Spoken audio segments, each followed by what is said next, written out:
Hi, folks. As you can probably tell, there's still, oh, there's the chairman.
Okay.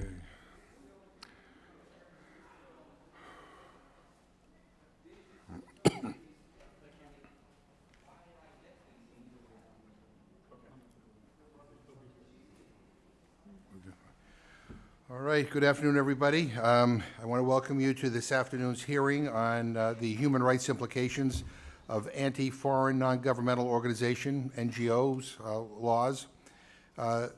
Threats to civil society have long been a focus of this commission, and we held hearings on laws restricting NGOs in 2012 and in 2017, as well as many other country-specific hearings. We revisit this issue today because of the recent proliferation of laws targeting foreign NGOs. Their purpose is clear, and I quote Senator James Risch, now the chairman of the Senate Foreign Relations Committee, who said at that hearing on this very topic last September, quote, "The tools of choice for authoritarians these days is anti-non-governmental organization laws, also referred to as foreign agent laws. These laws claim to stop foreign influence, but in reality they are used to close the space for civil society and opposition. Autocrats fear the loss of control, and this ensures opposing ideas are neither seen nor heard. It should not surprise anyone that the model anti-NGO law was first designed by Vladimir Putin," end quote. Chairman Risch is right. He shows the bipartisan consensus. Anti-foreign NGO laws restrict people's freedom of association, undermine civil society, and weaken democracy. As he noted, Russia was the first. The European Court of Human Rights ruled that that its 2012 foreign agent law violates fundamental rights and bears hallmarks of a totalitarian regime by creating an environment of suspicion toward independent voices. Next was China. The Congressional Executive Commission on China, which co-chair Smith and I have been proud to chair, documented how its 2016 foreign NGO law serves as a tool of intimidation and suppression of dissenting views, and treats many groups and individuals operating in this space as security threats rather than important contributors to Chinese society. Co-chair Smith criticized China's law. I agree. Russia's and China's laws are models for many governments, some authoritarian, others on their way, who restrict foreign NGOs. India, Nicaragua, Kyrgyzstan, Hungary, Slovakia, Israel, Venezuela, Georgia, El Salvador, and others. Today, we seek an update on where and how these laws are spreading. We want to understand their impact on people's ability to exercise their basic human rights. Congress charged the Tom Lantos Human Rights Commission with promoting and advocating internationally recognized human rights norms as enshrined in the Universal Declaration of Human Rights and international law. That is the lens we apply to anti-foreign NGO laws. Last year, 5 human rights experts, 2 from the United Nations, 1 each from regional human rights bodies in the Americas, Africa, Southeast Asia, and an organization in Europe, provided that answer. Their joint declaration on protecting the right to freedom of association in light of foreign agents/foreign influence laws states that anti-foreign NGO laws cause unjustified and discriminatory interference with the enjoyment of the right to freedom of association and related rights and freedoms which is disproportionate and unnecessary in a democratic society. We are fortunate to have one of those experts with us here today, Gina Romero, the UN Special Rapporteur on Freedom of Peaceful Assembly and of Association. And I look forward to sharing their recommendations.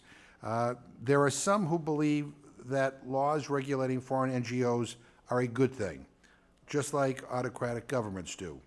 The Congressional Executive Commission on China summarized the Chinese government rationale by noting, and I'm quoting here, the party increasingly promoted the notion that civil society, including religious groups, was especially susceptible to foreign influence and infiltration, end quote.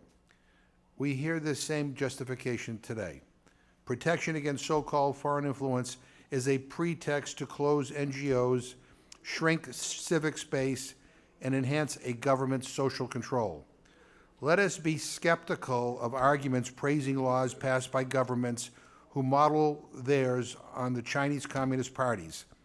That is the opposite of human rights advocacy.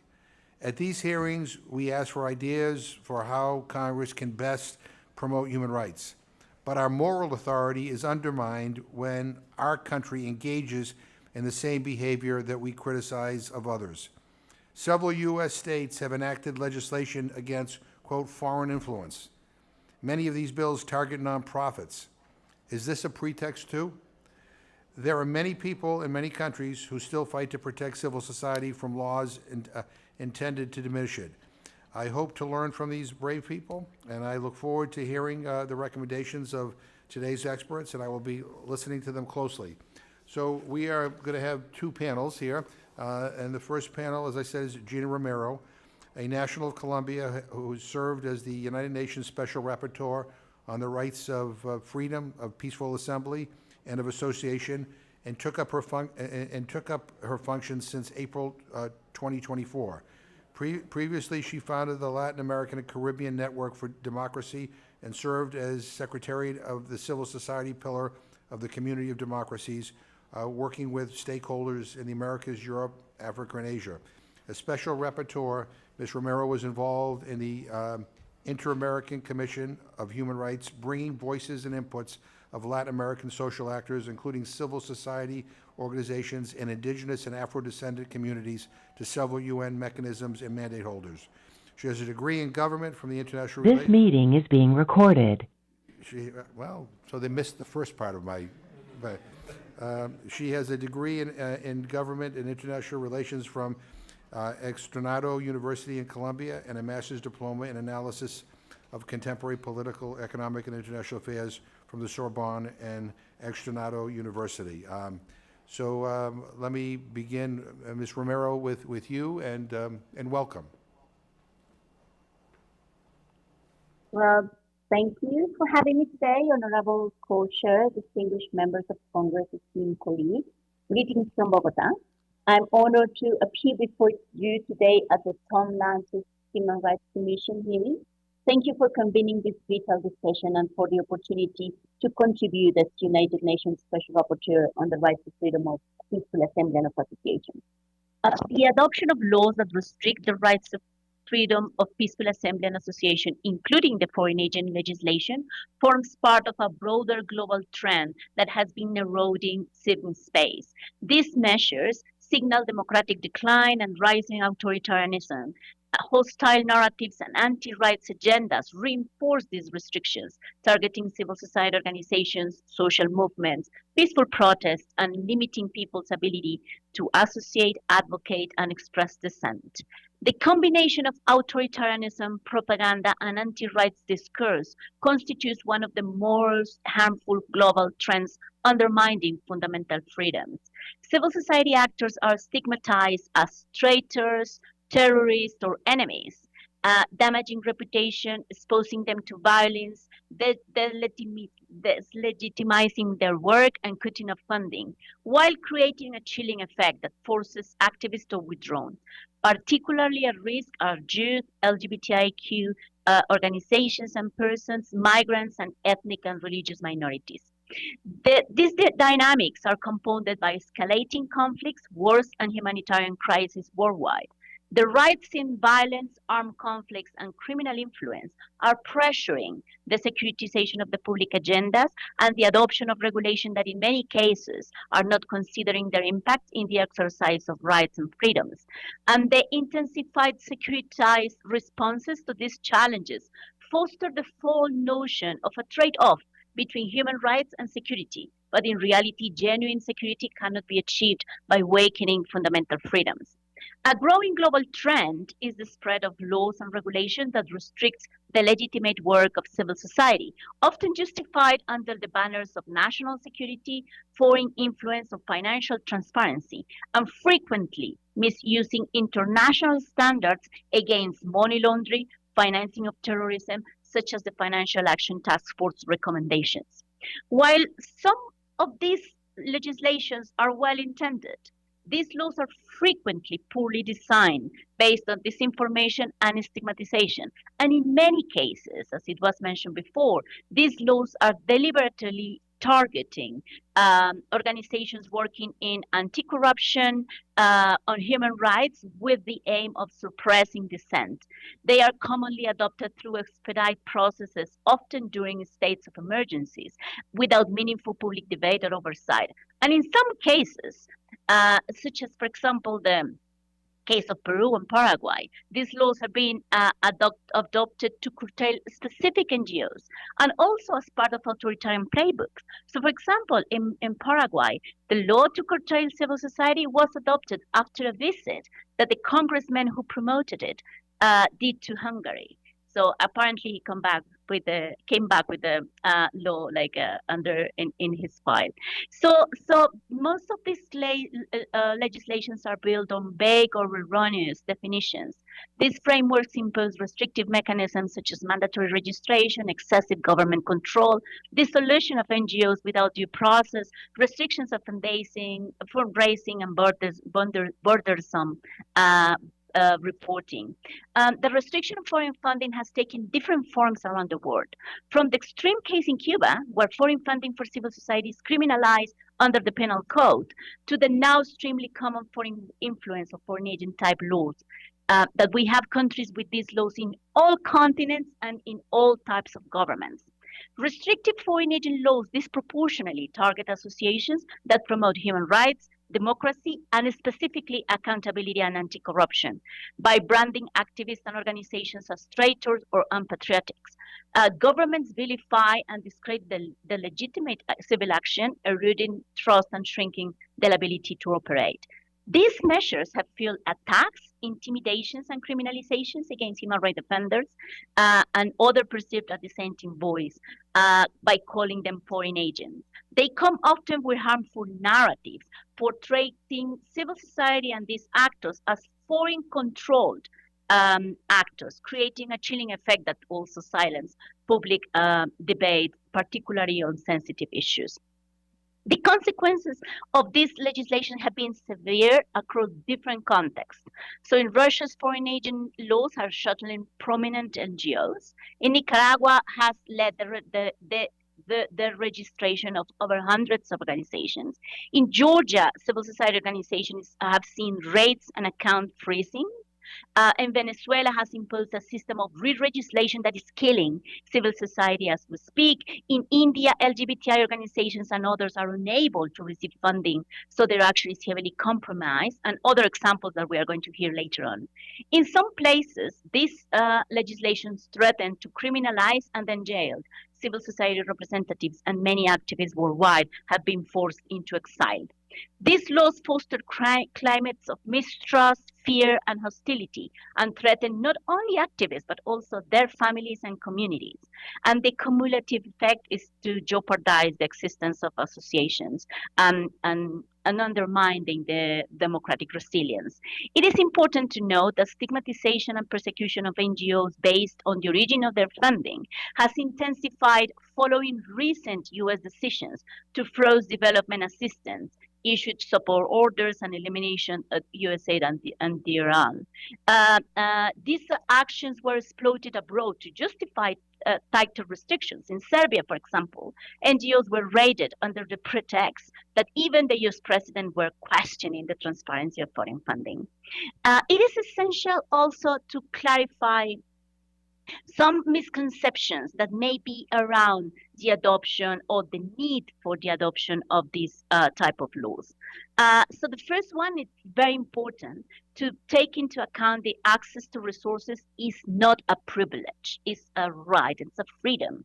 It is integral to the freedom of association, but it's also linked with other rights like freedom of religion and belief, for example, as it has been affirmed by multiple UN declarations and regional human rights bodies provisions.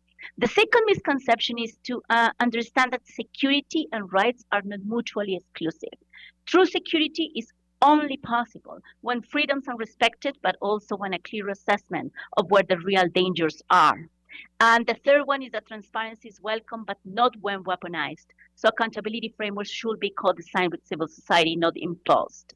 Civil society is not perfect, and nor is international cooperation. But extreme regulation is neither appropriate or justifiable to tackle the possible challenges, and errors. The harm it causes far outweighs any potential benefits. In conclusion, promoting transparency and accountability is indeed a legitimate aim, but when pursued through laws that are vague, discriminatory, or stigmatizing, the effect is the opposite of what is intended. They weaken democracy and reduce society's ability to hold governments accountable. And especially, they keep institutions busy in following the wrong suspects. Civil society is not a threat, it's a cornerstone of democratic life. And I think that regarding the recommendations, and I will end with these, it is very important to take into account three main recommendations. The first one is the call to repeal all the foreign agent laws, especially those that have been ill adopted. The second one is to always call for the broad and diverse consultation with civil society when there has been the study of adoption of any law that will affect their action. And the third one is always to promote a risk assessment, a real risk assessment of where the dangers are, and then address those risks with specific actions and not with broad regulations. And just end by repeating that security needs to be guaranteed, but not with dismantling freedoms and rights. Well, thank you very much. And we just have a few questions. Let me kind of begin with a topic that you kind of ended with, and that's the whole issue of transparency, because the main argument we hear in defense of these anti-NGO laws is transparency. And I think everybody's for transparency, right? But is having transparency in itself sufficient to answer the question of whether a law safeguards people's basic human rights? Let me put it a different way. Does the transparency argument itself satisfy the question of whether a law meets human rights standards? And if not, again, what metrics should we use to assess a law? Well, thanks. That's a great question, and thank you, Chair, for doing it. The first one is that you are right. Everybody is for transparency, including civil society. So what I've seen generally when I'm reviewing this type of laws is that when they are talking about transparency, they talk about it like requesting transparency for the sector, but without a specific analysis of all the provisions that already civil society are using to transparent their activities and their funding and also their action are working. So for example, let's say the case of Ecuador that just 2 weeks ago adopted legislation to restrict civil society. When you see the report that in 2022, the government ended after the review for the Financial Action Task Force, the specific report says something very interesting, and it says that in the country, the problem of transparency of civil society was not what civil society do, but the capacity of the state to actually follow with the information that the civil society was disclosing, and also in the analysis of the risk of the sector. So sometimes when governments ask for transparency, they are not saying that civil society always always have any type of reporting or registering of their action, but also that in some cases the bottleneck is not in civil society, but it is in the government. And then just let me end the reply with something that I said very quickly at the end of my presentation, and it is that there is not a real risk assessment of where the risks, for example, for financing, for money laundering or financing terrorism are really in societies. I really doubt that the main problem of our societies are civil society. Civil society sometimes receive very little funding, or funding that is so tight by the objectives of their activities that it is nearly impossible to actually use that to money launder a big amount of money, because the people who is money laundering is not money laundering petite money. So in that case, in all the scenarios when you are talking about money laundering, where you are talking about financing terrorism, or when you are talking about foreign malign influence, there is always a lack of a real assessment of where the risks are and which is actually the real suspect that need to be addressed. In some cases, laws for curtailing civil society and for requesting civil society transparency are adopted, while the other major group of private sector actors, including the enterprises and companies, are not having any new regulation in these times of fighting against crime. So why it is the imbalance? This is an open question that is always there. So we have heard reports that human rights defenders and democracy activists in countries who have had their USAID contracts or U.S. grants terminated have been targeted and stigmatized by pro-government actors as, quote, hostile foreign forces. Can you speak to how anti-foreign NGO laws, once passed, are used in stigmatization narratives by governments and government-friendly media and voices in these countries? Yeah, in several ways. So one of them is that the harder foreign agent laws required civil society and journalists, and even in some cases faith-based organizations, to register as a foreign agent actors. So that from that specific moment, the whole process of the stigmatization begin, because then to explain to a basic citizen, a citizen that don't understand much about politics, that an organization need to have a registration as a foreign agent is as if they were like a type of a spy, that is if they were like close to an enemy of the state, and that it is fueling not only violence. So we saw in Georgia, for example, that after the adoption of the foreign agent law, some civil society organizations got their offices attacked, and even with the Sprite sending hate messages against them. In some other places, like in Latin America, this can cause some killings for human rights defenders, because perhaps you and the rest of the audience know that Latin America has the highest number of human rights defenders killed in the world, and it is a historic number. So when you are tied to this harsh stigma, then that also creates a reaction from others. And sometimes the reaction is that, for example, one landlord will take off the possibility to keep renting their space, and in other cases it could be the killing. We are seeing right now as we speak that, for example, in Georgia, several organizations are having their assets frozen because of certain investigations around the foreign agent laws. And you know that Georgian foreign agent law, it Right. was the first one, it was a copy of the Russian one. So there are several different impacts. But in general, what happens is that then civil society gets lose the support from the public, lose the funding that they are receiving, and that is also fueling wider repression, and even in some cases criminalization and jail for human rights and civil society organizations, And representatives. yeah, and have you observed cases where such laws disproportionately, if not discriminatorily, target NGOs who have relied on foreign funding for their work as compared with other sectors who have received foreign financing through investments or other means? If so, what does that tell us?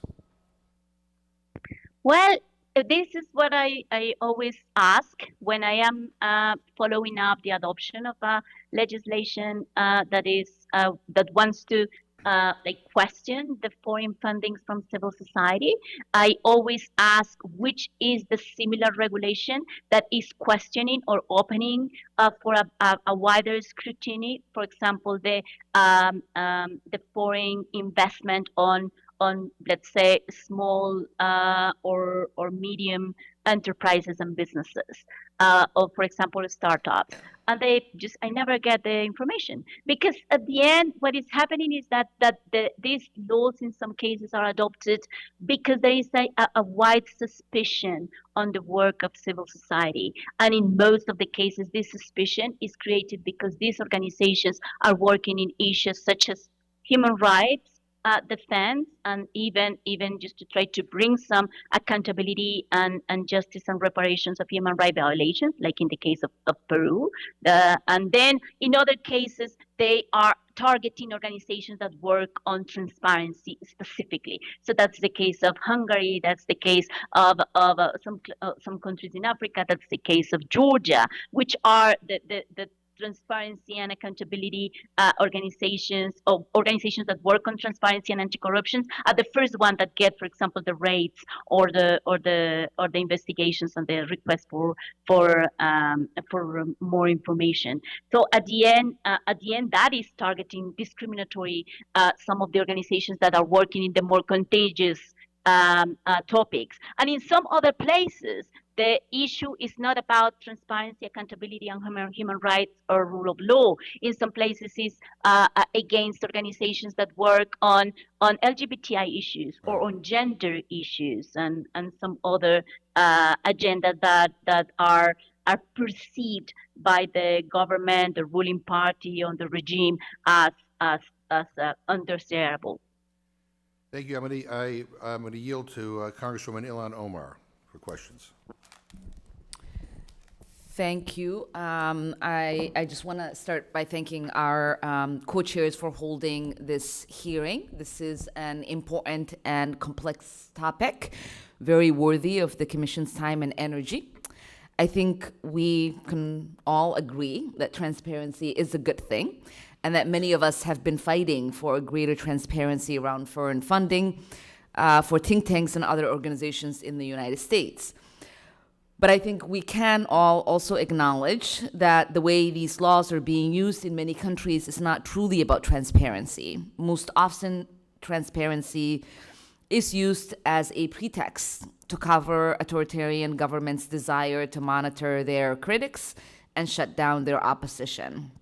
I think it is not coincidence that the rise of these types of laws is happening in places with leaders that we know are connected to each other through right-wing political networks. I'm talking about here people like Orban in Hungary and Bukele in El Salvador. And it's not an accident that many of their talking points were echoed by Marco Rubio and Elon Musk as they shut down huge parts of the U.S. foreign policy structure this year. Special Rapporteur Romero, I thank you for being here and for all of your tireless work for the defending universal human rights of assembly and association. Let me start with a basic question. All of these governments are saying these laws are about promoting transparency around foreign influence. How can we know when that isn't true, and when does a law cross the line into violation of human rights? Thanks again for the question. I think that it is very, in some cases, it's very easy to see where the ill intention it is. by looking not only at the justification of the bills before they are adopted, but also by listening to the debates on the adoption of these laws. So in some cases, you can see even the use of very weird words. Sometimes in some of these discussions, you can see that they are calling civil society names. Like they are the enemies. They are saying like in each country they say different things. But this is something that highlights the necessity of always taking care of which are being the narratives that are being portrayed around the adoption of these laws. So sometimes it is very easy to see that there is an ill intention. In other cases, the problem is that the laws are very poor design, and this happens for three main reasons. The first one is because the people who are drafting the law, that sometimes are the governments, they think that they understand the problem. So they think that, for example, there are a problem related to, let's say, financing of terrorism or money laundering, and they think that because in some other places some civil society organizations are being restricted and then being like paying attention, so perhaps they also have to do it. But then when you ask to these governments, for example, where is the clear risk assessment on the sector or the other actors that are involved in these crimes, they don't have it. So they kind of create a solution of a problem that is not well defined and is not well understood. And this is the second reason. And the third one is that because these legislations, in most of the cases, are not debated with civil society, so they are not they don't include civil society voices, and sometimes it is important because governments may know how civil society are governed and how they are also which requirements for registration they need or which requirements for reporting they need. But congressmen and congresswomen not always know this. So this is why it's very important for civil society to be part of the debates, to also explain what does it mean to report and be transparent in the system that is already there, that always can be improvable, but then not with a very restrictive law. And in some of the cases, and that's the case, for example, of El Salvador, and we can mention many others, these legislations are being adopted in regimes that don't have a clear balance of powers, and then with urgent messages that restrict entirely even the debate among Congress in general. And then the idea also for all these legislations, every time that a legislation wants to, that a government wants to improve or a state wants to improve the transparency of a sector, just please do a risk assessment.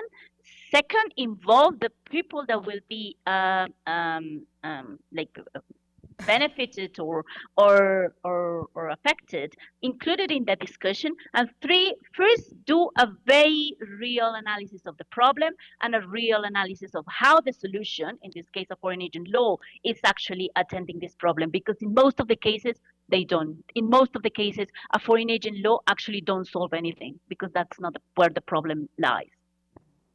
Appreciate that answer. We all have seen that many of these governments have likened their laws to FARA here in the United States. Bukele said it outright when El Salvador passed their law earlier this year. Are they right to compare these laws to FARA? How are they similar? How are they different? That's an excellent question. And then, it was not only Bukele, also in the Republika Srpska, they were also saying that the law, that they want to adopt a law like the one in the US. And even, I think in Georgia, they adopted first a law that was more close to the Russian, and then they wanted to change it for a law that was more related to the US law. And I think that the point there is not only the text of a law, but the intention of the law and the implementation of the law.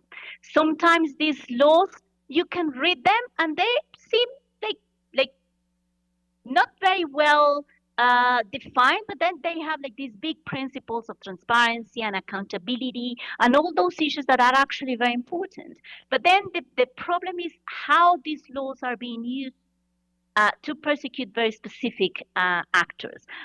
So far, I haven't received cases in the US of organizations that are being uh, persecuted, raided, with whose accounts have been frozen, and undue restrictions of their work based on the foreign agent law. Perhaps there are cases I don't know them, and in that case, it's not only the existence of the law, but also how that law is actually targeted and weaponized by restricting very specific actors, because that is very important. In some cases, well, we have the case of El Salvador that we are going to hear later on, in which there is like a wider impact of a wider number of organizations. But in other places, it's very specific which are the organizations that they are going to target.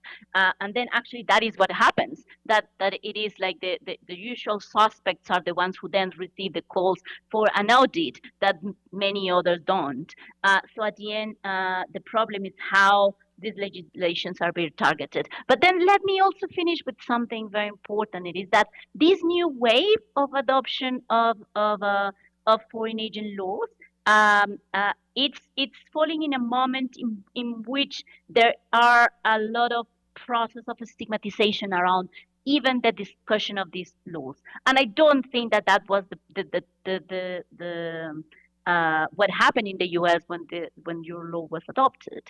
So this is a difference. This is why in one of the previous questions I was saying that you can see when these laws are ill-intended, when you can see that the debate around the law are based on narratives that are hostile and that are stigmatizing, and then are also in some cases based in an ill or poor understanding of the sector in general and the problems that they want to address. But yeah, it has been quite common now for certain of the more authoritarian actors to actually quote the U.S. Legislation. But at the end, it is how they promote it and then how they apply it what it is problematic. And just finally, I'll end with this question to you. Is there a good way to promote transparency without threatening the right to free association? Yeah, as I mentioned before, I think that the first thing is to try to see what it is already there.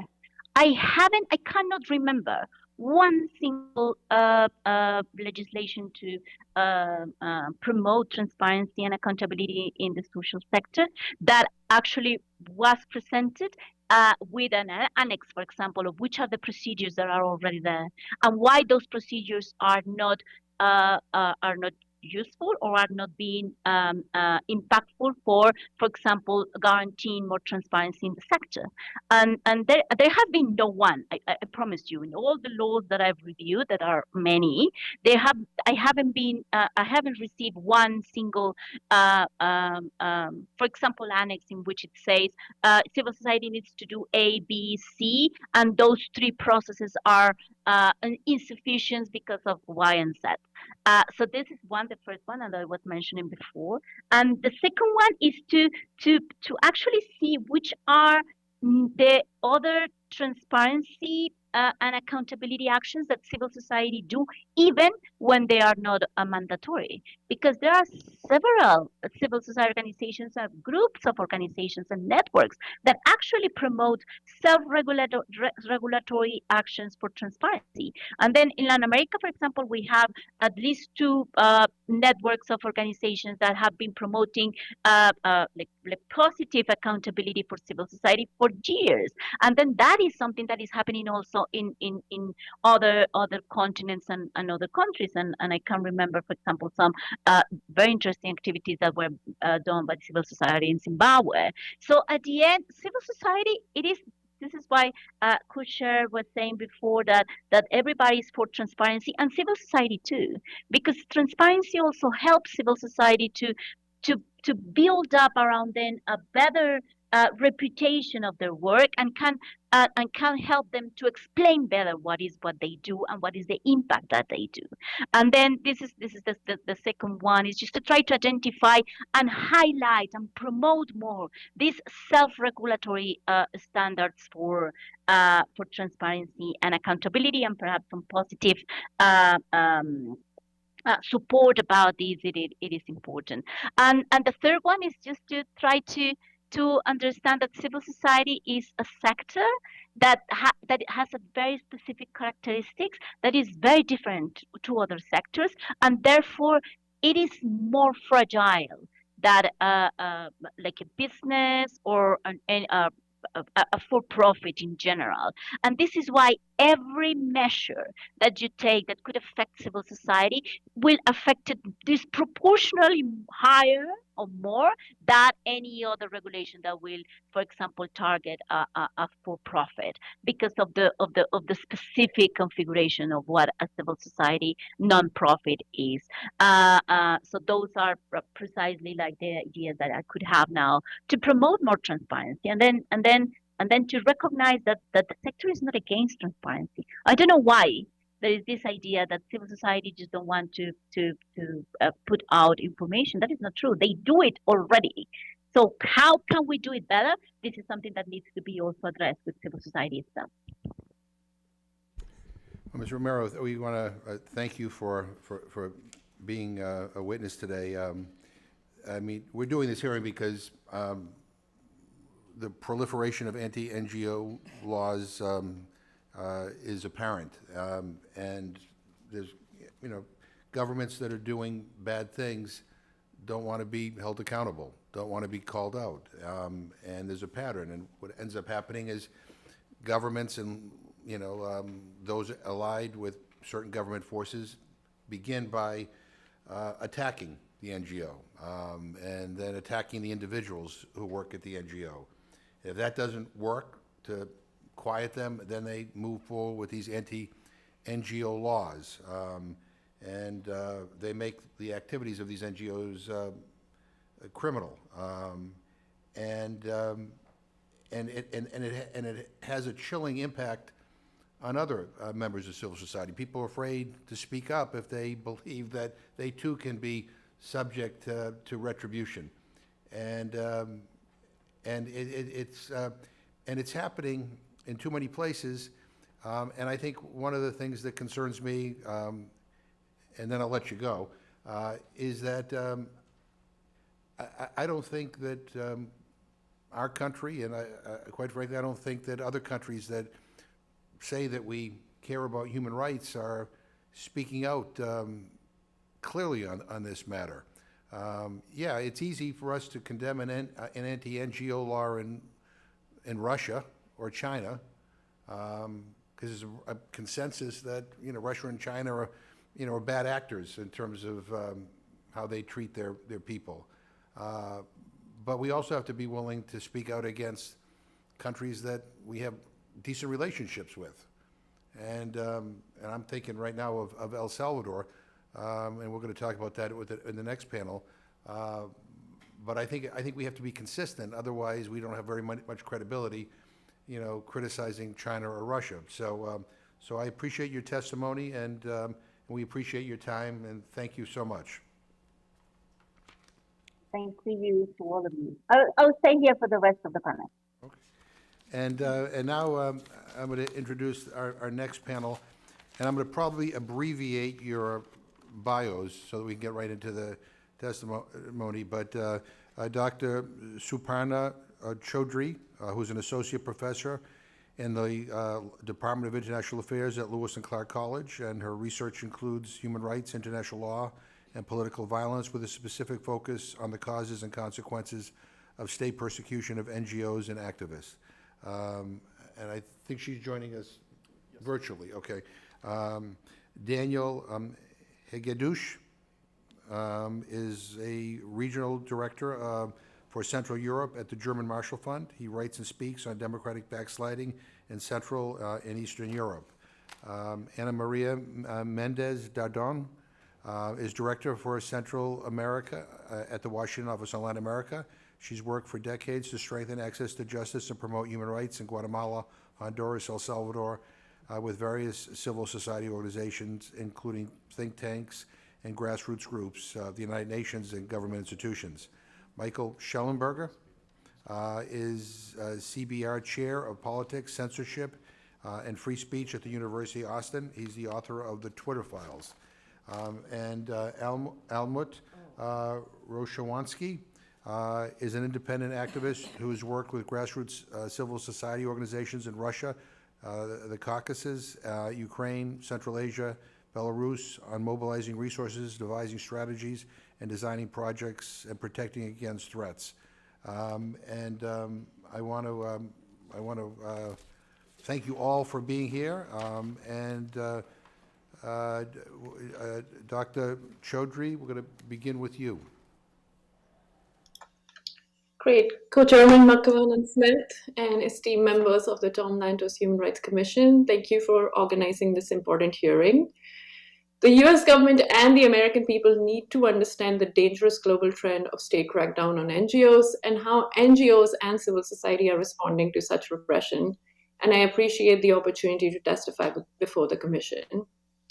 For over a decade, my research has focused on the causes and consequences of crackdowns on nonprofits and civil society organizations. And I found that as of the end of 2023, more than 130 countries have sought to restrict or repress NGOs through what I refer to as administrative crackdown, which, as already highlighted, is the use of law to create barriers to entry, barriers to funding, and barriers to advocacy by these organizations. And one of the reasons these laws have increasingly proliferated around the world is that unlike the open use of state violence, these laws are often framed as regulation rather than repression. And as a result, political leaders are less likely to encounter domestic backlash in response to their passage. Unlike the use of violence, these laws also rarely elicit threats of withdrawal of aid or assistance. And laws that restrict the ability of NGOs to acquire funds from abroad or engage in vaguely defined political activities have especially proliferated. Over 100 countries, including Russia, Egypt, Hungary, Georgia, among others, have some form of prohibitions or restrictions against NGOs acquiring funding from abroad. And throughout the world, these laws have had a chilling impact on the operation of NGOs focusing on a variety of issues, including human rights, media freedom, political advocacy, promotion of democracy, and even those providing developmental aid and services such as health and education to women and children. Many groups have shut down, others have downsized, and still others have gone virtual or adapted their missions. NGOs with limited resources and flexibility, those unable to find creative ways to work around repressive laws, often end up ceasing their programs. Many international NGOs end up leaving the country. So for instance, the 2009 Ethiopian Charities and Societies Proclamation Act led to the closure of nearly 90% of the groups working on rights issues, as most domestic human rights NGOs relied almost exclusively on foreign funds. In Bangladesh, NGOs with a broad mission ended up restricting themselves to service work and giving up on their advocacy work. Research from Uganda, Serbia, and Cambodia shows that government repression of NGOs adversely impacts both advocacy organizations as well as service nonprofits. Moreover, NGOs working across a wide swath of issue areas in these countries avoid working in communities both where local government authorities are likely to repress them, and also where authorities use anti-NGO rhetoric. These laws have also had a chilling effect on donors. Official aid donors increasingly prefer less risky programming. Research shows that donors committed to political advocacy and democracy promotion reduce funding for advocacy programs by more than 70% in response to new restrictive NGO laws, and the reduction in aid persists for several years. To maintain access to target countries with restricted laws, donors increasingly tame their programming by avoiding contentious issues such as human rights, media freedom, anti-corruption. Donors also protectively prioritize partnering with the UN or other international organizations. This means local grassroots NGOs who have the most knowledge and best local networks to ensure effective programming are left without support. These local groups may even be unable to turn to local philanthropists who themselves may be deterred from donating to advocacy, media freedom, and anti-corruption initiatives due to a fear of retribution from a repressive government. And on a broader level, my research also shows that these restrictive laws can trigger worsening human rights repression. I find that the implementation of these laws, that is not just having them on the books, but building or empowering an agency or ministry to start systematically implementing them, can predict state authorities' worsening respect for physical integrity rights and civil liberties. Targeting these nonprofits thus may set the groundwork for increasing democratic erosion. To address these growing challenges, especially in the face of many Western governments scaling back on official aid for NGOs, I offer the following policy recommendations for the US government. First, ensure adequate funding for besieged organizations. The US should protect and restore funding for NGOs and activists confronting repressive laws. This effort should include prioritizing emergency funding that includes digital security training, legal and immigration assistance, and social and psychological support. The US should also make resources on digital and physical safety widely accessible to at-risk activists, reaching beyond those living in cities or working for prominent organizations. Second, ensure consistent reporting in the State Department's human rights reports. There have been many differences across administrations in the State Department's country reports on human rights practices, and the most recent 2025 reports no longer feature sections on freedom of assembly, association, and freedom of movement. More importantly, the section on government posture towards international and non-governmental monitoring and investigation of retribution and abuses against human rights defenders have also been removed. The lack of such consistent information will impede the creation of a robust response. Comprehensive reports, on the other hand, along with raising awareness of this issue, can also serve as important resources for immigration judges. In future iterations, these reports should also include a section on challenges facing civil society organizations, which could feature reporting on restrictive laws. Third, continue engagement with international institutions. Withdrawing from multilateral institutions such as the UN Human Rights Council cedes the agenda at these institutions to illiberal or undemocratic countries. These countries often threaten retaliation against human rights defenders and NGOs that provide important information to the UN Human Rights Council, help prepare recommendations to the Universal Periodic Review. Rejoining and continuing financial support will help advance instruments in multilateral forums that protect human rights defenders and NGOs. Fourth, model international protections for civil society and democracy by standing against US federal or state bills that undermine the right to peaceful protest, expression, and assembly.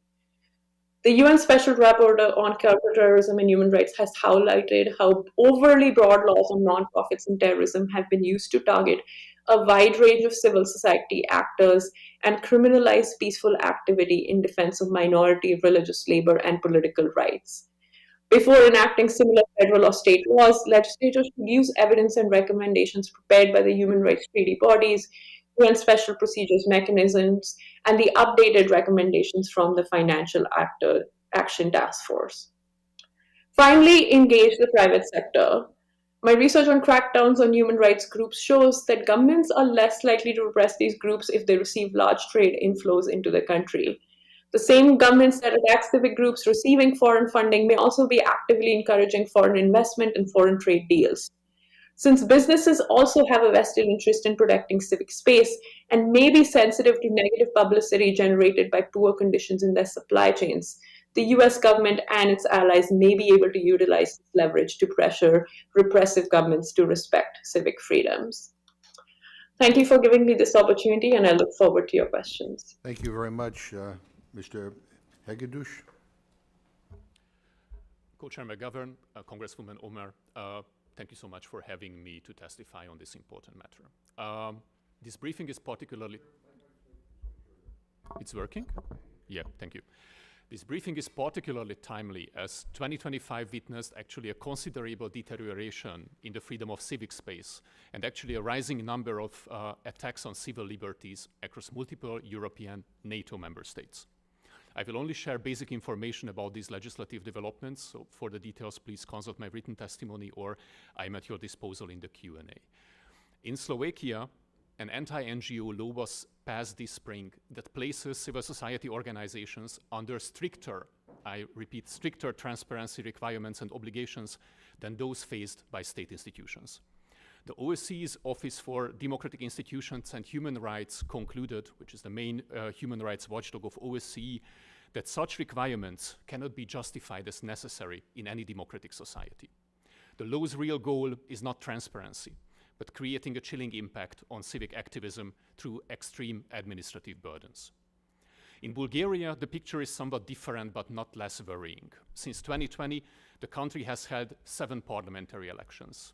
In most of these short-lived parliamentary cycles, Bulgarian radical right parties have introduced 5 draft laws seeking to restrict the freedom of association and particularly targeting CSOs receiving funding from abroad.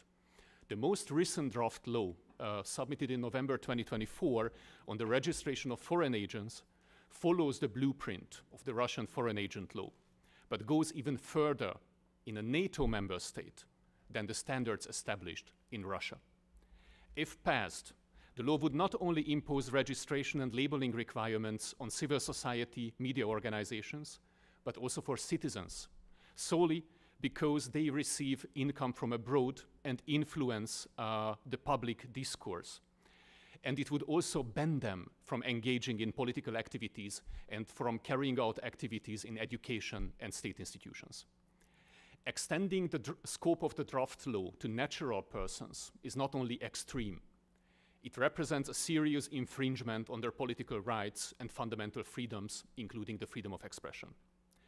In fact, the Bulgarian parliament rejected the draft law in February 2025, but the far-right Revival Party continues to keep its reintroduction on the political agenda. Furthermore, the Bulgarian Ministry of Justice began working on a draft transparency law that would equate civic activism with lobbying and impose transparency requirements on CSOs as burdensome and unjustified than in the Slovak case. However, the main assailant on the freedom of association and civic activism in the European Union is the regime of Prime Minister Orban in Hungary. Hungary was the first EU country to introduce anti-NGO legislation and passed actually not 1, but 4 such laws since 2017.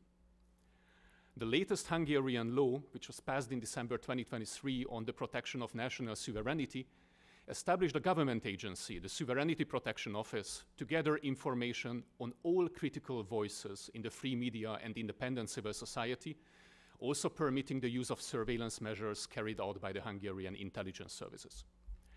In May this year, however, the Hungarian regime submitted also a 5th piece of anti-NGO legislation, the passage of which was postponed to this September.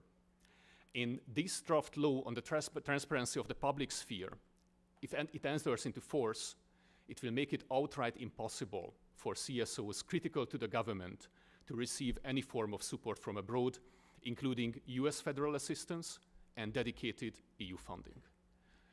What is the logic behind the emergence of anti-NGO legislation in these countries? While some legislation follows the Russian blueprint and at least formally targets funding from abroad, the cases demonstrate that the real target of anti-NGO laws is simply public dissent. They attack the most prominent and most independent watchdogs of human rights and transparency, fighters against corruption and independent private media, because their criticism is uncomfortable for those in power. The sole purpose of such laws is to repress civil society, weaken a vital check on the abuse of political power, and to tilt the political playing field to the incumbent's advantage. Even when these laws focus on foreign funding, it's not to safeguard national sovereignty from foreign influence. They do it because these illiberal regimes already exercise political control over the distribution of domestic funds for civil society and discourage private donations to critical NGOs. Foreign funding in these countries remains the last crucial lifeline that can freely help sustain an independent and critical civil society under the shrinking spaces created by these governments. And combating foreign interference and protecting national sovereignty might be a frequent argument used by the promoters of these laws to justify them. Yet, we shouldn't forget that the countries advancing such measures, Hungary and Slovakia particularly, also pursue some of the EU's and NATO's most Russia and China-friendly foreign and security policies. They appear interested only in constraining funding and influence from the West. Combating Chinese influence, including funding for CSOs and academic institutions, is not among their concerns. In conclusion, let me quote the Vice President of the United States, J.D. Vance. In his well-known speech at the Munich Security Conference this year, he said, quote, "If your democracy can be destroyed with a few $100,000s of digital advertising from a foreign country, then it wasn't very strong to begin with," unquote. This point applies to the restriction of foreign funding to NGOs as well. And I hope the US administration will not tolerate their existence in Hungary and Slovakia, nor their potential adoption in Bulgaria. Ultimately, these laws represent a clear infringement on fundamental freedoms, which are central to the American spirit and its founding promises: the freedom of association and the freedom of speech. And what can the United States Congress do to address these challenges to these values? Very briefly in 5 points. First, I urge Congress to issue a bipartisan condemnation of the existing anti-NGO legislation in Hungary and Slovakia, and to warn the Bulgarian and Hungarian governments and parliaments not to adopt the draft laws which are currently under consideration. Second, I encourage members of Congress to visit Bulgaria, Hungary, and Slovakia and meet with local representatives of independent civil society to gather first-hand information on the shrinking civic space and the impact of anti-NGO laws in these countries. Third, Congress should use the State Department Reauthorization Act to push the department towards reinstating US financial support for independent civil society and free media in Hungary, Slovakia, and Bulgaria, as well as in any future EU and NATO member state that adopts a dedicated anti-NGO legislation. Fourth, Congress should establish the appropriate funding base for such a foreign assistance program through the Department of State Foreign Operations and Related Programs Appropriations Act. And last but not least, Congress should request global Magnitsky sanctions and Section 7031C provisions against those Hungarian, Slovak, and if the laws are passed, Bulgarian parliamentarians who have officially sponsored these legislative acts, which resulted in gross human rights violations and targeting the main anti-corruption watchdogs in these respective countries. Co-Chair McGovern, distinguished members, thank you for the opportunity to share my perspective today. Your leadership is critical, and I urge you to use the authority of this Commission and the Congress of the United States to address these concerns in allied countries. Thank you. Thank you very much. Ms. Mendez-Dadon. Thank you so much, Chair McGovern and Congresswoman Omar. Thank you for the opportunity to testify today on a matter of urgent and growing concern, the repression of civil society through anti-NGO legislation. As a Central American woman, I speak today on behalf of countless individuals, organizations, and communities across 2 Central American countries, Nicaragua and El Salvador, where authoritarian-leaning governments and institutions are systematically dismantling civic space. The implementation of anti-NGO laws in these countries, and indeed globally, is not happening in isolation. Rather, it reflects a broader, coordinated, and accelerating trend that threatens human rights, particularly freedom of expression and peaceful assembly.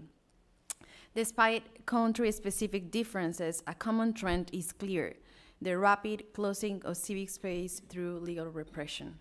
Let me begin with Nicaragua, where since 2018, the Ortega regime has weaponized the law to dismantle civil society. Over 5,000 NGOs out of 7,000 legally registered in the country have been shut down without due process, many of them providing humanitarian aid.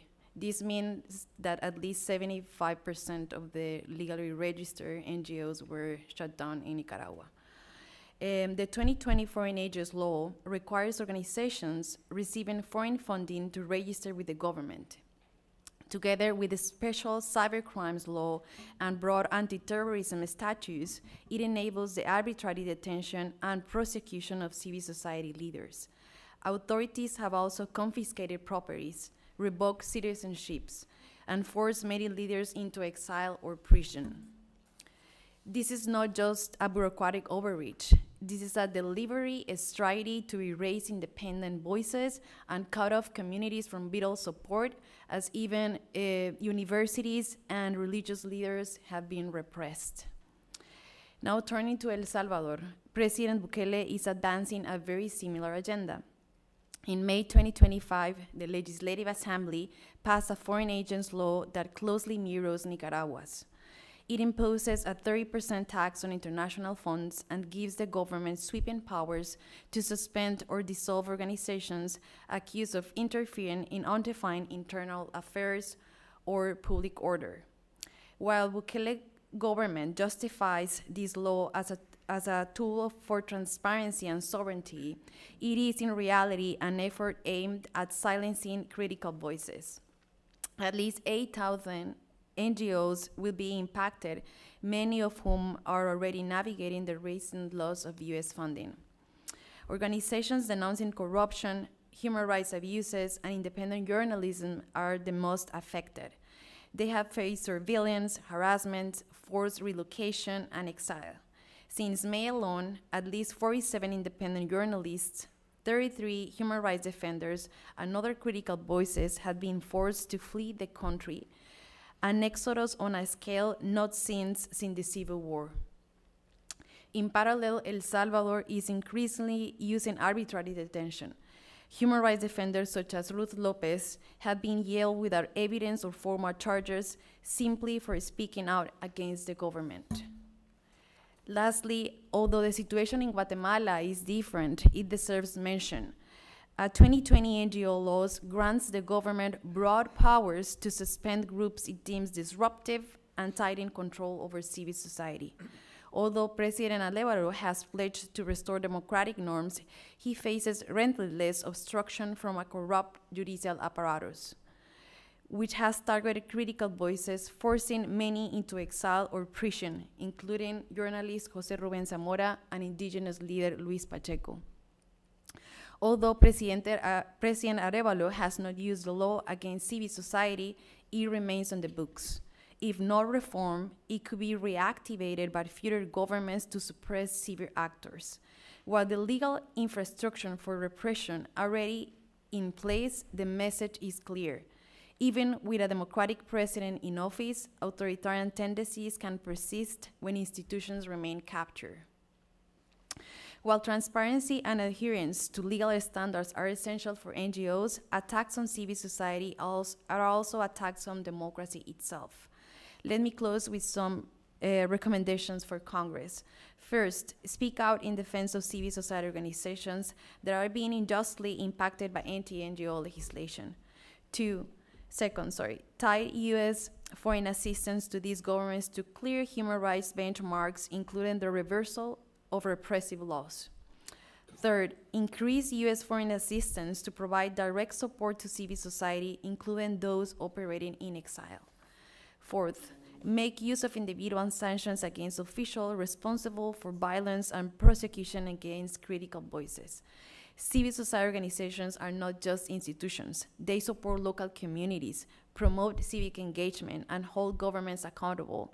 Without a vibrant, protected civil space, no democracy can survive. Thank you, and I look forward for your questions. Thank you very much. Mr. Schellenberger. Thank you very much, and oops, is this on? Thank you very much, and thank you for inviting my testimony. Nice to meet you, Chair McGovern and Executive Committee Chair Representative Omar. I just want to pull back a bit and just make a very simple point, which is I think we would all agree that there are some NGOs that do great work and that we support, and then there are some NGOs that don't do work that most of us I think would appreciate, in part because they're doing work, for example, advocating censorship or advocating that certain political candidates aren't allowed to run for office. This is, I've been working for NGOs my entire life. I think it's important to have that understanding to know that, for example, we've seen in the United States, Brazil, the European Union, NGOs that have worked with governments to demand censorship of speech that is legal, as protected under the First Amendment of the Constitution of the United States. For example, it's important to remember that NGOs, despite their name, many of them are funded by the U.S. government. I mean, German Marshall Fund is heavily funded by the U.S. government. German Marshall Fund is an instrument of U.S. statecraft. It's not the case that the German Marshall Fund is an independent NGO in that sense. I worked in Brazil in 1992 for the Sociedade em Defesa dos Direitos Humanos Maranhense, which was a local human rights group supported by the Ford Foundation. I loved it. It was great. We were a foreign-funded NGO, and everybody on staff worked to get out the vote for the Workers' Party. That was just part of what you did at the NGO. So we have strict rules in the United States around what NGOs can do. Anybody that has run a nonprofit knows what these rules are. You can't endorse political candidates and get involved in political campaigns. There are very strict limits on the amount of lobbying you have to do. In terms of extreme administrative burdens, try advocating for legislation as the head of a nonprofit. You have to have attorneys and you have to have paperwork. There's a lot that we require, and I think for good reasons. You have to report your finances, and I would say that, in fact, I think we should go further in the United States. I think that nonprofits should have to report their donors. Right now, nonprofits they can hide who their donors are, and so we see a lot of political activity in the United States being done ostensibly as non-governmental, but advancing a political agenda. We also require, foreign registration. So, I mean, we had a full-blown moral panic in the United States between 2016 and 2019 when the Mueller report came out about foreign interference by the Russians. That was like a huge concern. So is it so mysterious to us that we would see countries where the United States has been traditionally involved in regime change operations, in operations aimed at destabilizing governments, that you would see governments there saying, hey, maybe we'll take a second look at these NGOs. I'm not saying they're right. I agree with many of the points you're making about the repression in some of these countries, but I do think having some understanding of where that's coming from, you're talking about nearly 80 years of the U.S. being involved in regime change activities through NGOs. This is not some secret history. This has all been revealed by CIA archives. U.S. government support for trade unions, for example, involved CIA support for trade unions, for example, in Latin America and other countries. U.S. government support for student associations, CIA support for student associations in foreign countries. So I just think we should be honest about I think that the reaction that you're seeing from these countries is a reaction to 80 years of U.S. government and other countries' interference in their elections. I also just want to point out, I just think that some of the concerns here are quite selective. We're in a situation right now where the front runner in the Romanian presidential election was not allowed to run for president. The current frontrunner in the French presidential election is not being allowed to run for president. The current frontrunner in the Brazilian election is not being allowed to run for president. And in Germany, they've just disallowed a mayor from competing in the upcoming elections. Why did this matter? Because the people that made the case to not allow those candidates to run were NGOs. So are we really in favor of the NGO advocacy of that sort of political interference? I don't think so. I think most of us would see that as quite counter to American values. I would also say there's sort of claims of harassment, that they're criticizing the CIA, criticizing the NGOs. Are we really so concerned that politicians express free speech in criticizing NGOs? I mean, is that what we're saying? Is that the NGOs should sort of treat them with kid gloves and not like pretend like they're not participating in local political campaigns? That doesn't seem very sensible. One of the groups in the United States, the NGO, that claimed harassment was the Stanford Internet Observatory, which was funded by the National Science Foundation. They had their special portal hooked up to Twitter. We discovered this in the Twitter files, to demand censorship of legally protected speech in the United States. Ultimately, when we exposed all of this, the donors of the Stanford Internet Observatory, they pulled their money. But the whole time they were accusing us of harassment for just exposing what they had done through the Twitter files. So I think some of these claims should fall on deaf ears. I would just also say, look, we saw what happened with USAID. We discovered, for example, that it had basically created this group called the Organized Crime and Corruption Reporting Project. It was acting as an intermediary to the intelligence community to make public financial documents, financial information. That's not a secret. We gave $500 million to something called Internews to do so-called journalism in NGO journalism in other countries. This is not just about sort of the ways in which regime change and destabilization efforts are sort of masked as innocent NGO human rights reporting. It's also about dependency. So even if you support those activities, I think to the point that Daniel made, it's very important, which is that you say these NGOs are entirely dependent on foreign funding. Well, maybe that's a problem, or not entirely, say heavily dependent on foreign funding. That's a problem. If they're heavily dependent on foreign funding, you need some sort of domestic base in order to have legitimacy as a truly NGO organization working in those countries. That's true whether you're combating HIV/AIDS or whether or not you're working on human rights issues. That's a fundamental legitimacy question. We shouldn't be simply propping up groups that don't have any local constituency or legitimacy or funding from those countries. Finally, I'll just end by saying I do hope the Foreign Affairs Committee does consider expanding Magnitsky sanctions against the judges in Brazil who are in the process of essentially preventing a presidential candidate from running for office. The Magnitsky sanctions were imposed against the Supreme Court justice there who's overseen censorship and overseen the attacks on democracy in terms of preventing candidates from running.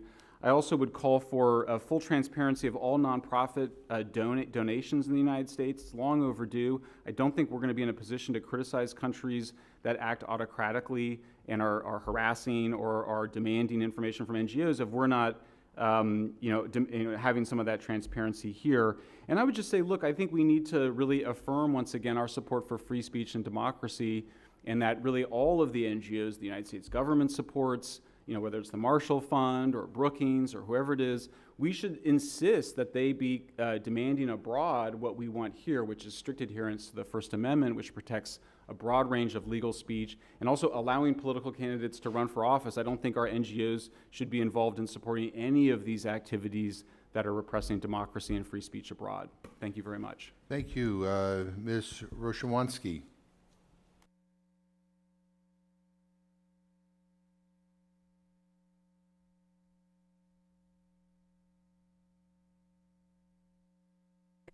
Can you hear me?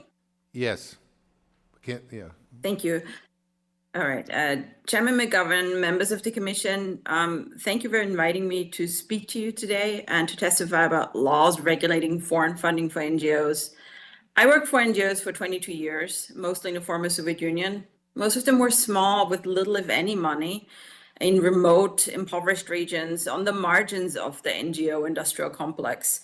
Sometimes I worked for larger international NGOs or foundations, even as a grant maker at times. But today I speak only for myself. I work with inspired, courageous, hardworking people who are showing creativity and resolve.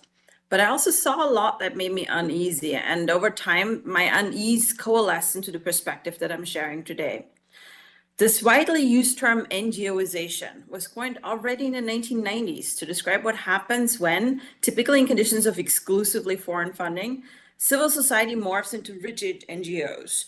The resulting NGO sector becomes technocratic, hierarchic, viciously competitive, and alienated from the communities it supposedly represents. Activists within the sector experience NGOization as stifling, frustrating, exhausting, and even toxic. The cumulative longitudinal impact is that civil society ossifies into unaccountable elites, the state is displaced in policymaking and service provision, and democracy itself is hollowed out.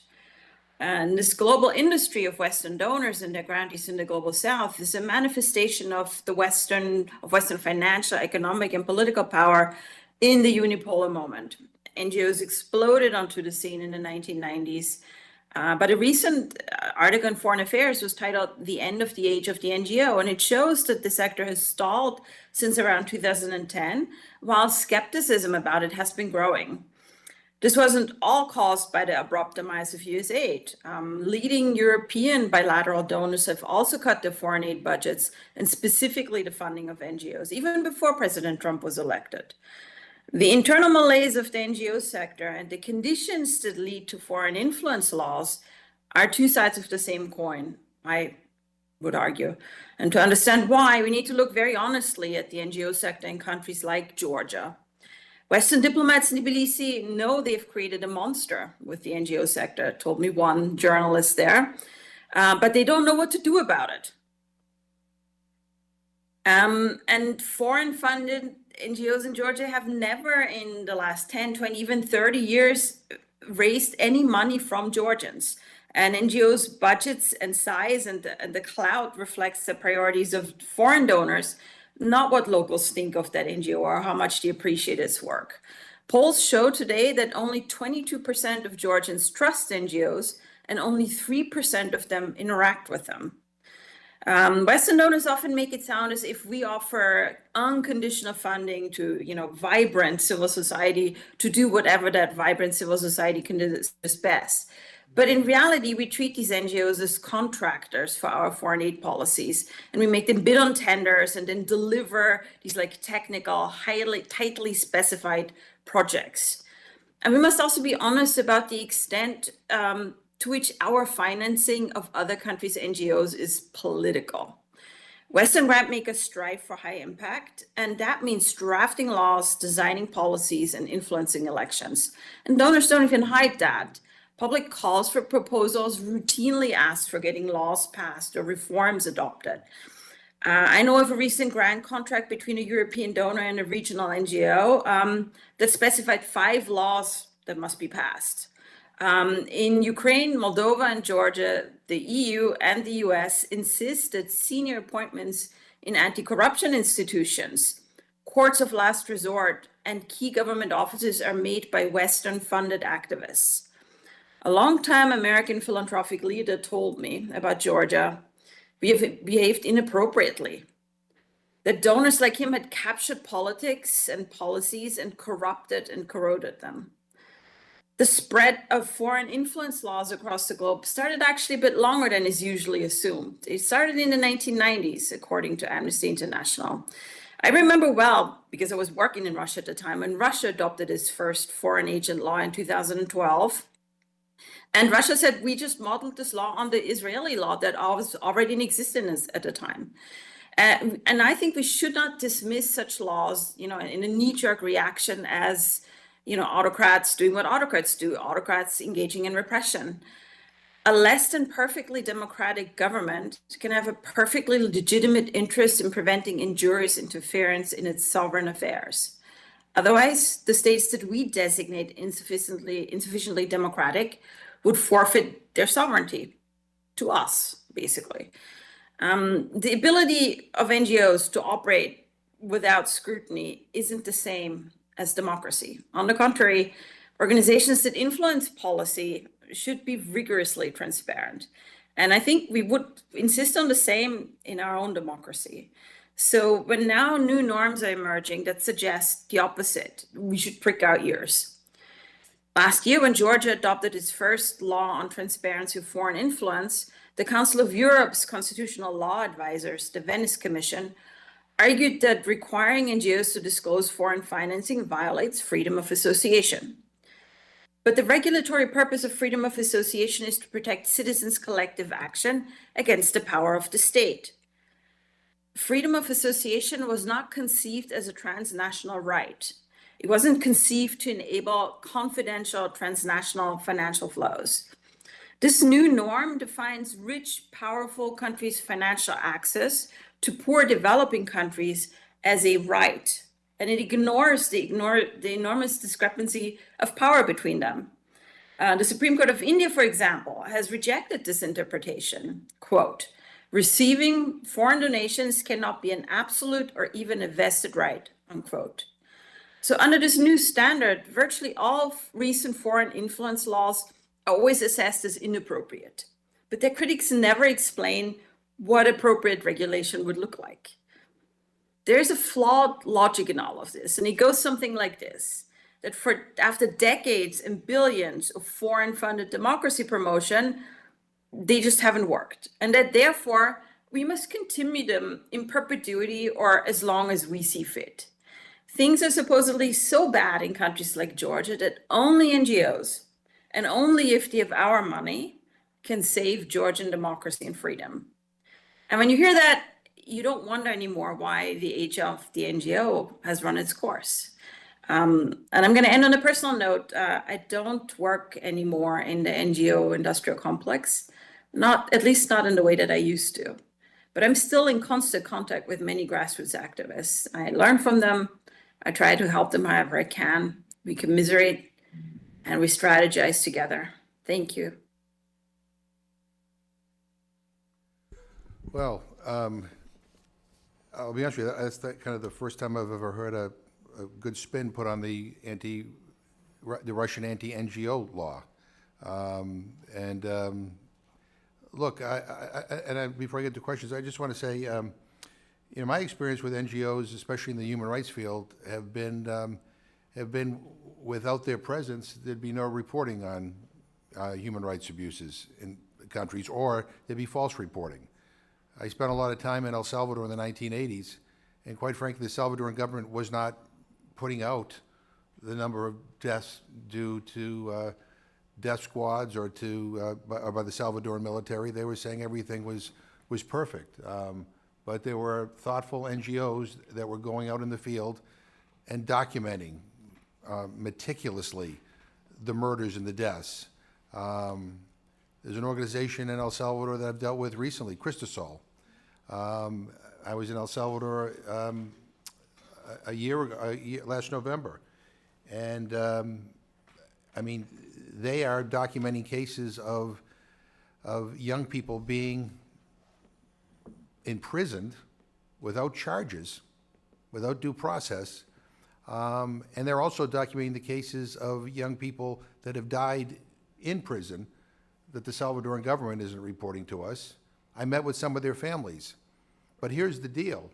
Because of this crackdown on NGOs, this intimidation of people doing human rights reporting, the families of those whose loved ones died in prison, were afraid to have their name made public for fear of retribution. And so, I'm not saying every NGO is perfect, but this demonization of NGOs, I think, is just wrong, is dangerous. Dr. Chaudhry, in your research, what have you found about the state of freedom of association and freedom of expression in countries that pass these anti-NGO laws? Does respect for these fundamental rights get better or worse after these laws are implemented? How about physical integrity rights? Defenders say that these laws serve legitimate state interests. But if these laws have a negative effect on people's ability to enjoy their basic rights, shouldn't we conclude that governments are failing to protect human rights in their implementation? Yeah, thank you for that question. So one thing that I want to just say off the bat is, because a lot of these laws are recent, a lot of our research is only looking at short to medium term impacts, not long term impacts. But at least in terms of the short and medium term impacts, it's not just the passage of these laws, it's how they are implemented that has a negative effect on physical integrity, right? So that would be things like freedom from torture, freedom from arbitrary influence, arbitrary violence, imprisonment, all of those worsen. And then civil liberties violations also increase. So ultimately, we are not just talking about freedom of association and what sort of impact they have on the NGOs themselves. They sort of serve as a signaling of worsening certain kinds of human rights violations in the country, which should give us pause, because it can perhaps lay the basis for democratic backsliding in these countries. Ms.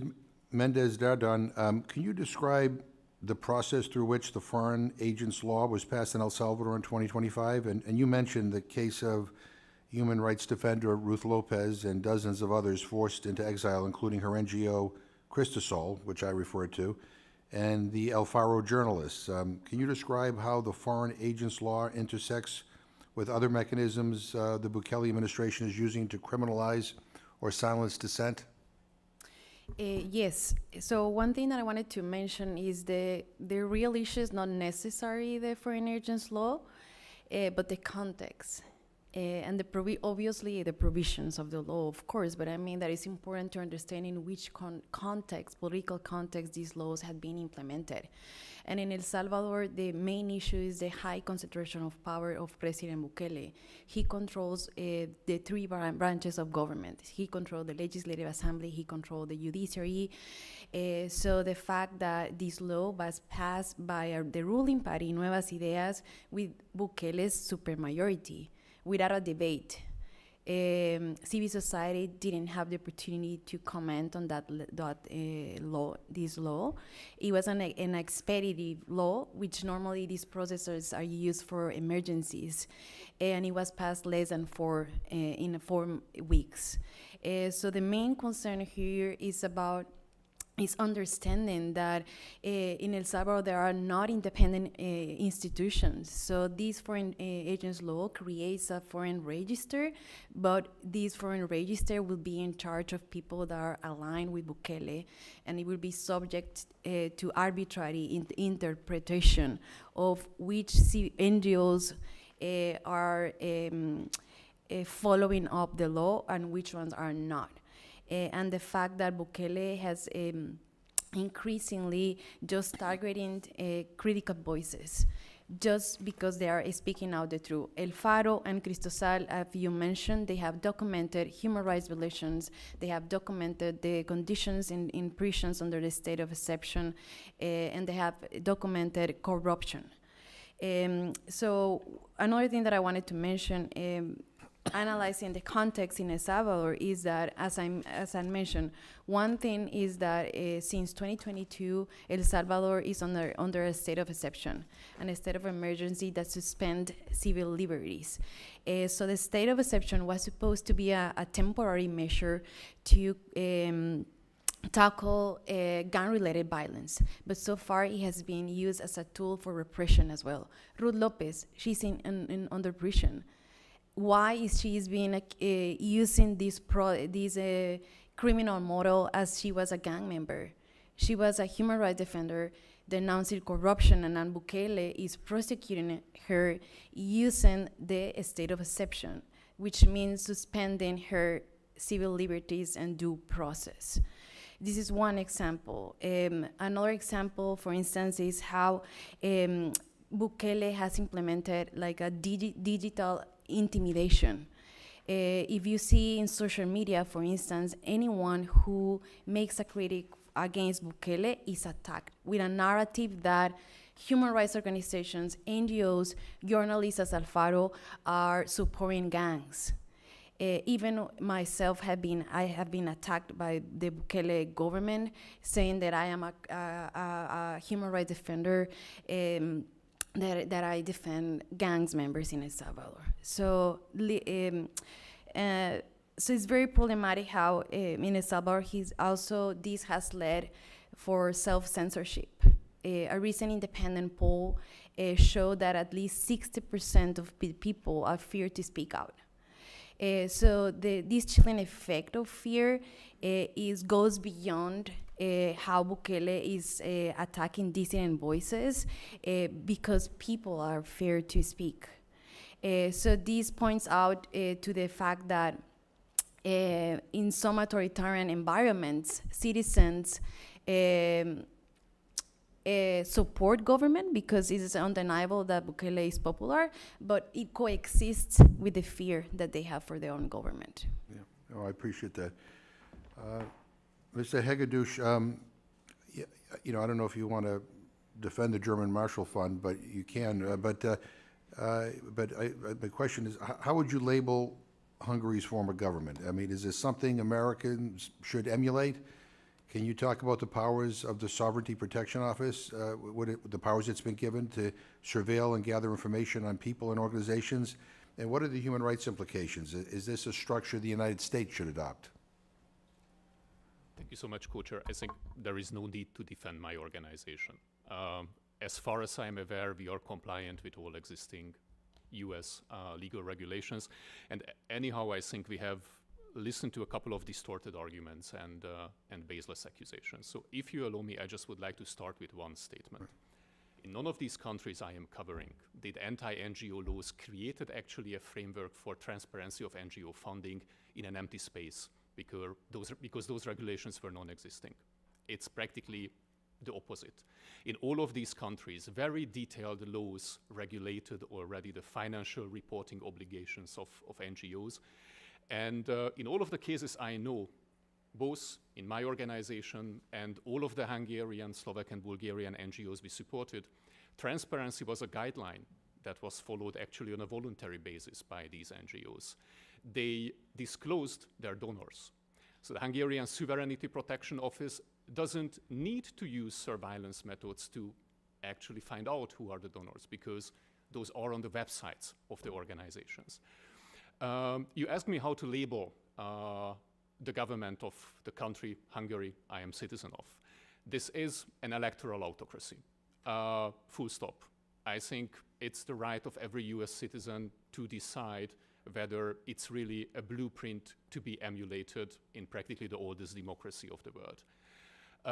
With regard to the Sovereignty Protection Office and its powers, it was already mentioned today that the most of these anti-NGO laws are pretty vague.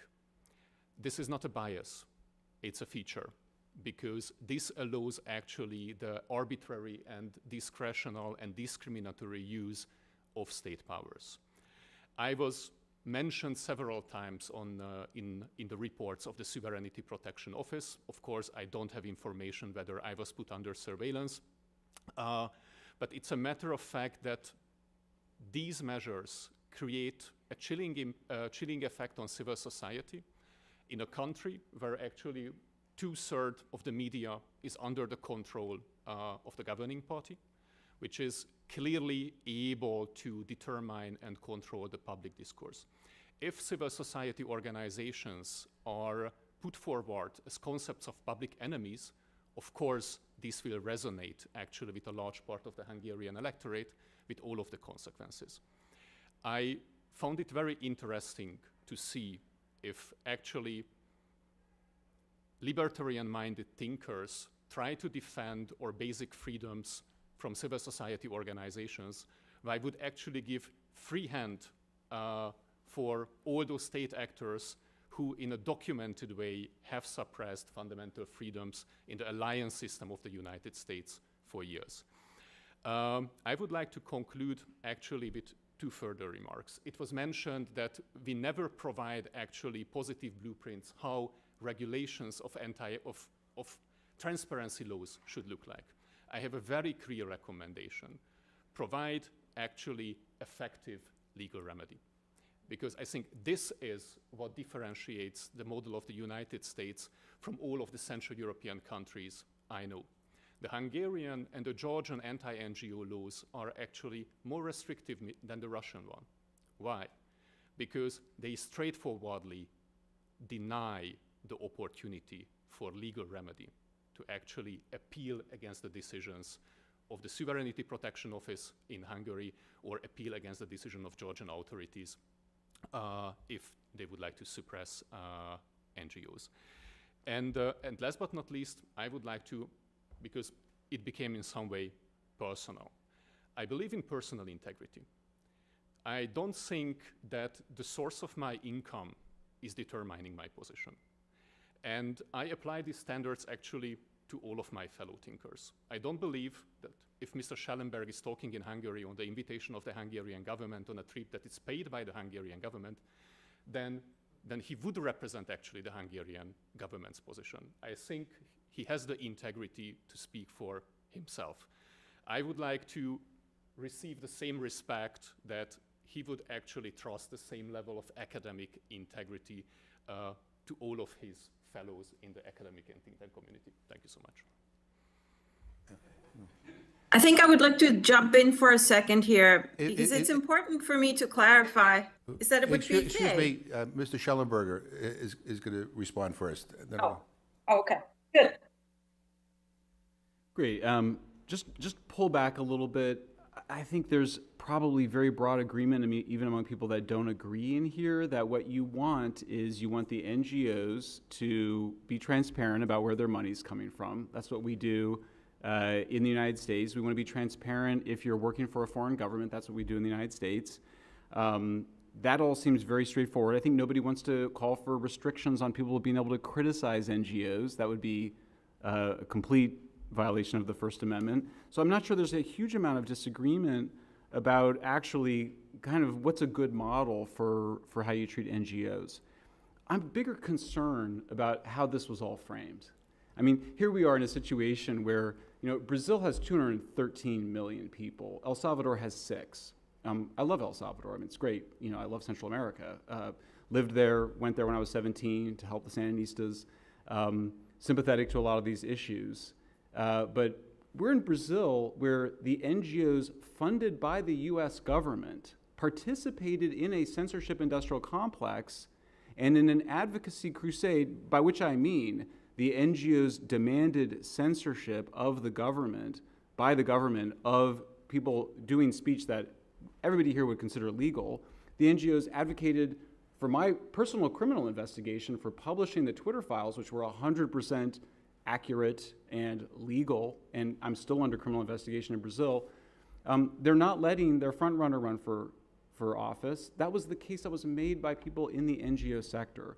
We're in France. The NGOs coordinated with President Macron, and this was all revealed in the Twitter files France last week. Coordinated with President Macron. The point of what I'm trying to say is, I think... Because if you're talking about Brazil at the moment, the United States is run by a right-wing president. So if the United States is influencing the NGOs that are advocating, then Brazil would not be putting their front runner, as you say, in jail. So I'm trying to follow your line of reasoning, and like you've lost us the same stuff, but none of it is resonating not landing. at all. Yeah, so what I'm saying is that the focus here has been on government mistreatment of NGOs with the idea and demands for transparency and accountability by those NGOs. And I'm saying those NGOs aren't always pushing for human rights and democracy. And I've given a bunch of very specific examples of that. So the fundamental assumption here of this hearing is that the NGOs are being persecuted and or they're being criticized or being asked for transparency, and that's a bad thing. And I'm saying that there is evidence of NGOs, including the ones that we fund, and in terms of, I think it's just a I think it's a factual issue that you may not be aware of, which is that a lot of those were funded by USAID, and so obviously that's not longer happening. Yeah, so we have a fundamental disagreement. I mean, you don't think NGOs are being targeted wrongly? I never said that. No, you're putting words in my mouth. We're lost at what you're trying to say. What I'm trying to say is that you framed this hearing around a very specific set of countries and a very specific set of NGOs. That means that it's not a hearing that's actually focused on, say, democracy and human rights and free speech. As it relates to NGOs, you're focused on a very selective, biased number of countries and NGOs. And when I try to widen this to a number of other countries, you say it's I get it. You like Bolsonaro and that's who why do you feel the need to put words in my mouth? No, that's what I'm hearing. Yeah, but anyway. And then you dismissed her as saying it was all Russian propaganda. I don't think that's accurate. She basically downplayed the Russian NGO. But there you are. I mean, that's like using a McCarthyite tactic. I mean, she was raising genuine issues as an NGO worker, and you dismissed it as Russian talking points. No, when she downplayed the severity of the anti-Russian NGO law, I said that was the first time I ever heard it described that way. Those were the specific words. I mean, that's your interpretation of it. I heard it in context. No. One thing that I wanted to Can I just step in, or? Here has been said that there is a bias in how we frame things. But for instance, in the Central American context, you have two different countries, such as Nicaragua and El Salvador. That's right. So in Nicaragua, the Trump administration has been clear, and they have also declared them, Ortega, as an enemy of humanity.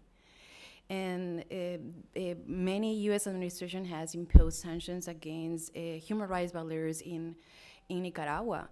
But why not in El Salvador? Why China matters in Nicaragua and Honduras and other countries in Central America, but it doesn't matter in El Salvador? So I don't think the point that I wanted to make here is that we're talking about the need to promote independence institutions, the need to promote the separation of powers, and because we all agree that NGOs needs to be more transparent, but in context where democracy prevails, in context where rule of law is respected, and not in authoritarian-leaning governments. Thank you. And Ms. Roshawansky, you wanted to respond, and then I'm going to go to Ms. Omar for Thank you. questions. Yeah, I do. And it was about the issue of transparency, because to me, transparency is almost talking about transparency as a category error.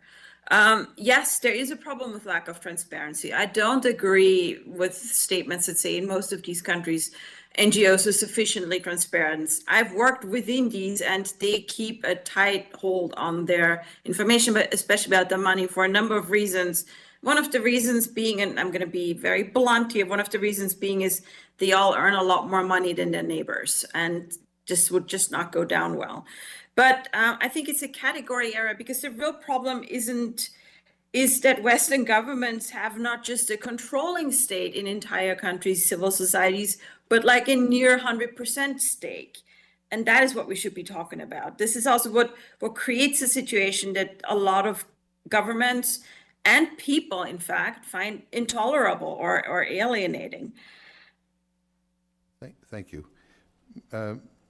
Ms. Omar. Thank you, and thank you to the witnesses for joining us. I would say, as somebody who's traveled quite a lot and actually partially grew up in a foreign country, almost everybody knows where the NGOs get their funding. I've rarely seen a USAID-funded entity that people didn't know that it was the U.S. that was funding it, or Voice of America, and people didn't understand that it was the United States that was paying for it. So it's quite fascinating to hear. I guess some of the folks here today pretend as if the people of those countries and those governments don't know that it is the United States that funds. Dr. Chaudhry, in your testimony, you talked about in 2009 law in Ethiopia that led to the closure of almost 90% of the rights groups in that country. This was striking to me because during and after the atrocities in Tigray, one of the problems we had was that the level of documentation was not what we needed in order for us to really act. We were relying on international organizations that didn't have access to Tigray, Ethiopian government agencies, diaspora communities, and the videos and eyewitness testimony of people who had successfully fled. So this 2009 law practically wiped out Ethiopia's human rights organizations, and it seemed to me led directly to that problem. So taking that experience and trying to think of the larger implications, what are the consequences for you as lawmakers like myself of not having local human rights organizations to count on? Yeah, thank you for that question.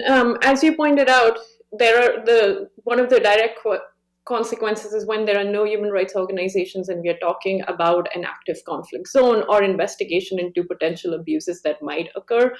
It means that we are not going to have the sort of evidence that we need for legal settings. This is not just a problem in the instance you raised. We can see this in examples of Kenya, where after the 2008-2009 election violence, there were a number of human rights groups who were cooperating with the ICC officials and providing them evidence. And that was one of the reasons why there have been numerous attempts in Kenya to clamp down on human rights organizations and the funding that they receive from abroad. So the example that you're pointing out also has parallels elsewhere. So on a very basic level, it means there's not enough information for not just domestic courts, but also international courts. It also means, even if we take the standard down, that we don't have enough what we would consider legal evidence. We perhaps may not even have the evidence for naming and shaming rights violators. And we have a lot of research that shows that this sort of evidence is very important, and that shaming really works, especially when conducted against allies. So shaming is not especially effective when conducted against adversaries. In fact, it can even backfire, the research has shown. But when the US, as previously pointed out, speaks out against countries that you have a decent relationship with or is allied with, that's when shaming is likely to work. So this is where I think the US Congress can really step in, meet with legislators, officials in countries that they already have decent or good working relationships with. And that's where I think the biggest sort of change can happen, rather than necessarily focusing on the countries that the US has an adversarial relationship with. If we take countries like El Salvador or Hungary or any of the any example that you might prefer, what will this mean in practice for the many U.S. laws that depend on accurate human rights reporting? So, could you rephrase your question? Or so obviously we have laws that require for us to have human rights reporting here in the United States. So the implication of these laws would have an implication, I'm assuming, on our ability to get those reports. Of course, and I think this is where the embassies can really step in. So if we are not getting reporting because these human rights groups do not exist, the next natural step is that this reporting should exist in the State Department country reports on human rights practices. We've obviously seen a massive cut in these reports this year.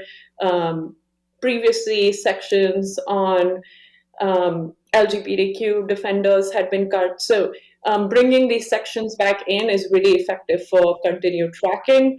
The second obvious avenue would be engaging with the UN and the UN Human Rights Council. The UN has been tracking instances of retaliation and retribution against human rights groups who cooperate with the UN, who provide information to the Universal Periodic Review.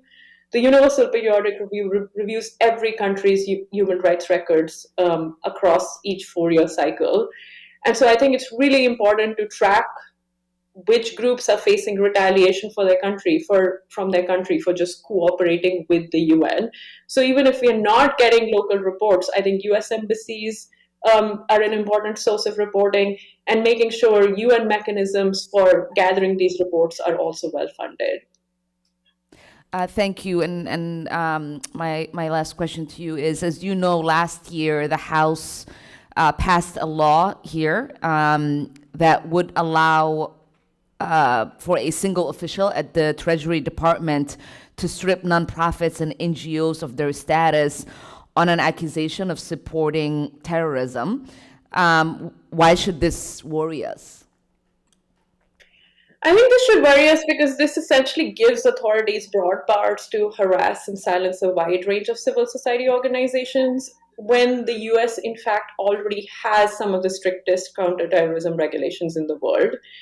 I also want to point out here that the Financial Action Task Force provided updated recommendations on the kinds of regulations that the NGO sector should be subjected to. And they rejected the sort of national measures that HR 9495 would essentially entail.